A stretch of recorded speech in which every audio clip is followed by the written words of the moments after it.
আমরা হয়েছি, তিনি এক কথায় এই ঝাড়খণ্ডের সাংবাদিকতার একটা বড় স্তম্ভ। রজত গুপ্তা প্রচার বিমুখ,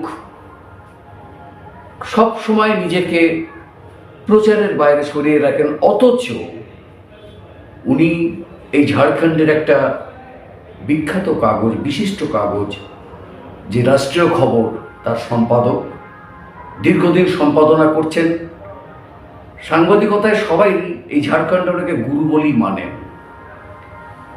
আজ তাকে মুখোমুখি পেয়েছি। দীর্ঘদিনের উনি আমার পরিচিত, এবং রজতদা তার জীবন বা তার লাইফস্টাইলটাও এত স্বাভাবিক, এত সরল যে নিজেকে জাহিরও করেন না যে কোথাও সম্পাদক হিসেবে। এইরকম একটা এক্সেপশনাল, মানে ব্যতিক্রমী চরিত্র অন্তত আমার দীর্ঘ ৪৫ বছরের সাংবাদিকতা জীবনে আমি দেখিনি। এবং আমরা যখন এখানে আসি, বাংলা থেকে যখন এই ঝাড়খণ্ডে, আমাদের অভিভাবক কিন্তু থাকেন উনি, এবং ভীষণ রেসপন্সিবল, দায়িত্ববান, কর্তব্যবান, কিন্তু কোনো প্রচার কখনো চাননি। অনেক কষ্ট করে ওনাকে আমি পেয়েছি, মানে এটা আমার সৌভাগ্য। জানি না উনি সেই জায়গাটা আসতে চাননি, কিন্তু জোর করে তাকে আমি নিয়ে এসেছি।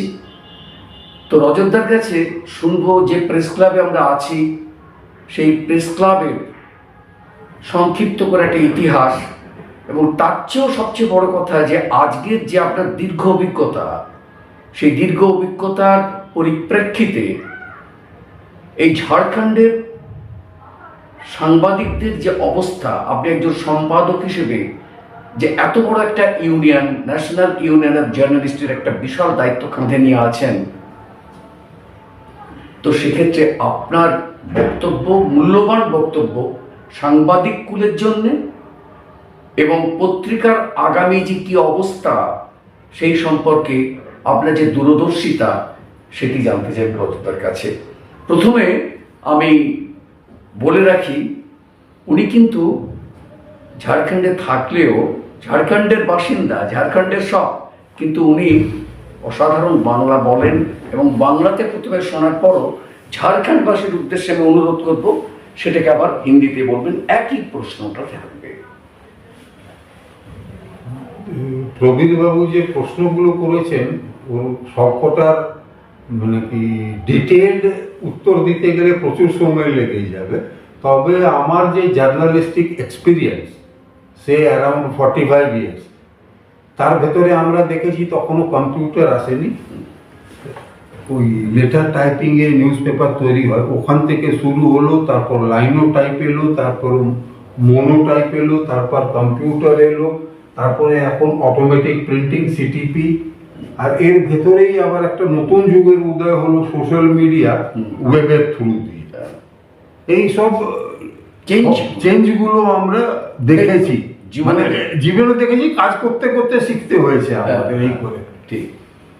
আর ঝাড়খণ্ডের যে ধরনের আমরা জার্নালিজমের কথা বলবো, তো আগে সম্মান বেশি ছিল, রেসপন্সিবিলিটি হয়তো একটু কম ছিল। আচ্ছা, এখন সম্মান কমে গেছে, রেসপন্সিবিলিটি বেশি বেড়ে গেছে। আর আমরা যখন এসেছিলাম তখন ঝাড়খণ্ড হয়নি, এটা আনডিভাইডেড বিহার, আনডিভাইডেড বিহার। সেই সময়ে আমাদের ঝাড়খণ্ডের প্রেস ক্লাব একটা থাকা উচিত। এই কাজটা আমরা শুরু করেছিলাম প্রায় 1985-86 থেকে। যে কেউ চিফ মিনিস্টার আসতো, তার সঙ্গে আমরা আলোচনা করতাম। এখানে কমিশনার বসতেন, এখানকার সবচেয়ে বড় অফিসার ছিল কমিশনার। কোনো কারণে ওটা হতো না। বিহার তখন মানে কি এটা স্পষ্ট বোঝা যেত যে বিহার চাইতো না যে এখানে কিছু ভালো হোক, not even infrastructure, not even road facilities development. ঘটনাক্রমে ঝাড়খণ্ড হয়ে গেল, তারপরেও আমরা লেগেছিলাম। কিন্তু যখন অ্যাকচুয়াল সিনারিটা হলো, তখন আমি এখানে নেই, তখন আমি চাকরির সূত্রে দেহরাদুনে। আচ্ছা, আমি একজন অফিসারের নাম নেব, মিস্টার কে সোম, সিনিয়র ব্যুরোক্রেট, এখন দিল্লিতে আছে। তার একার চেষ্টায় আচ্ছা তার আগে অবশ্য ইউনিয়নের বাকি লোকেরা মিলে সেই সময়ের গভর্নর সিপ্তেরাজি আচ্ছা তার কাছ থেকে ল্যান্ড অ্যালটমেন্টের একটা অ্যাসিওরেন্স নিতে পেরেছিলেন। কে সোন ভীষণ পজিটিভ অফিসার ছিলেন, তিনি এই কাজটা করলেন।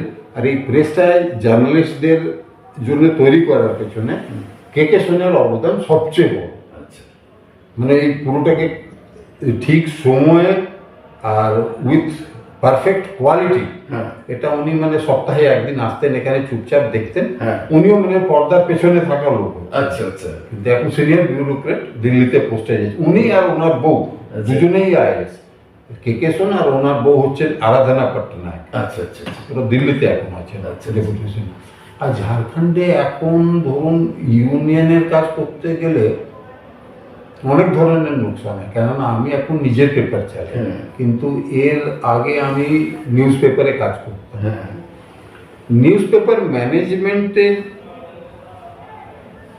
ভাবনা চিন্তা আগের মতো আর নেই, ভীষণ পাল্টে গেছে। ঠিক আগে ছিল জার্নালিজম হবে, হুম। এখন রেভিনিউ বেসড হয়ে গেছে। ঠিক সেখানে গিয়ে জেনুইন জার্নালিজম, হ্যাঁ এই কাজটা করা ভীষণ কঠিন হয়ে যাচ্ছে দিন দিন। ঠিক কথা আর ভালো খবর না থাকার জন্যই সোশ্যাল মিডিয়া, কেননা ধরুন কোনো গায়ে একটা কোনো ঘটনা হলো, সেটা লোকে নিউজ পেপার, আশা করছি যে সংবাদপত্র যে ছাপানোর ব্যাপারটা এটা তো সংখ্যায়ও তো কমে যাচ্ছে অনেক অনেক কমে গেছে, অনেক কমে গেছে। করোনার পরে আর আমাদের ডিমনিটাইজেশন, জিএসটি এইসব আসার পরে রেভিনিউ ক্রাঞ্চ হয়ে গেছে। হ্যাঁ। তো সবাইকারই সার্কুলেশন অনেক কম হয়ে গেছে, কিন্তু সেটাকে তারা ধরে রাখতে চাইছে সোশ্যাল মিডিয়া প্রেজেন্স দিয়ে। আচ্ছা তাহলে এখন দেখা যাচ্ছে যে এই পড়ার চেয়েও সব মোবাইলেই তারা তাদের সব কিছু পেয়ে যাচ্ছে, তারপরে একটা টেস্ট পাল্টে গেছে, তাদের টেস্ট পাল্টে গেছে।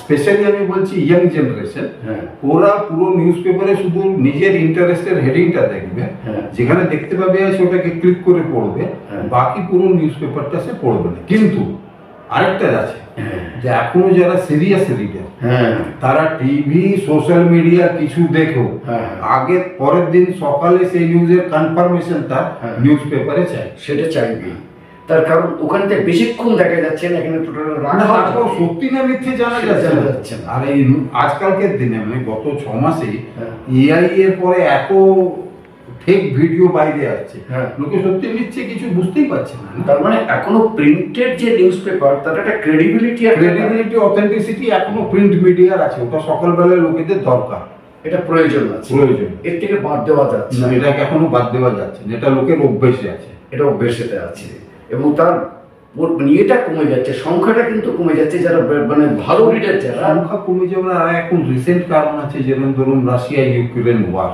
হ্যাঁ নিউজ প্রিন্ট, হ্যাঁ বাকি যে জিনিসগুলো আমরা ভারতবর্ষে তৈরি করি না সেগুলো তো সব ইম্পোর্ট করতে হচ্ছে, হ্যাঁ। তার দাম বেড়ে গেছে, আফ্রিকা ওই ঘুরে আসছে জাহাজ।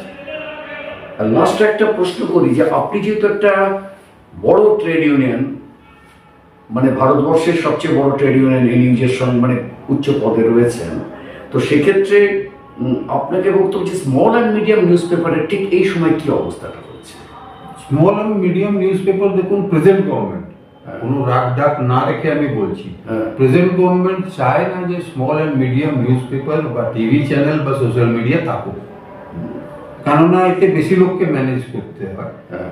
আর লিমিটেড বড় নিউজ পেপার বা বড় টিভি চ্যানেল থাকলে 20, 25, 50 জনকে ম্যানেজ করা ওদের জন্য সুবিধা। হ্যাঁ, এটি হচ্ছে মানে মূল ব্যাপারটা। এখানে আপনি ঠিকই কথা বলেছেন যে সুতরাং small and medium news paper আস্তে আস্তে তাদের মধ্যে আর কোনো রকম অস্তিত্বই থাকবে না, সাপোর্ট তো বন্ধ হয়ে গেছে। যেরকম সেন্ট্রাল গভর্নমেন্ট থেকে আর বিজ্ঞাপন আসে না স্মল অ্যান্ড মিডিয়াম নিউজ পেপারে, হ্যাঁ। তো বড়তেই যাই, চ্যানেলেরও তাই অবস্থা। হ্যাঁ। তো নিজেদের রিসোর্সে যারা আমাদের মতো লোক, হ্যাঁ। যারা এখনো ফাইট করে যাচ্ছে তারা করে যাচ্ছে, হ্যাঁ। তাছাড়া যারা ফাইট করতে পারেনি তারা মার্কেট থেকে আউট হয়ে গেছে, বন্ধ হয়ে গেছে তারা। এবং প্রচুর কাগজ সব all over India, All over. বেঙ্গলেও একই অবস্থা হয়ে আছে। তো যাক, রজতদার মুখোমুখি হতে পেরেছি আজকের মাঘী পূর্ণিমার দিন, একটা পূর্ণ দিনে রজতদাকে পেয়েছি এবং রজতদার বাড়িতে বসে আমি ইন্টারভিউটা করতে পারলাম। এই ব্যাপারে আপনাকে ধন্যবাদ রজতদা। আমি আশা করবো যে আপনি আরো দীর্ঘজীবী হোক, আপনারা থাকুন। থ্যাংক ইউ, ধন্যবাদ।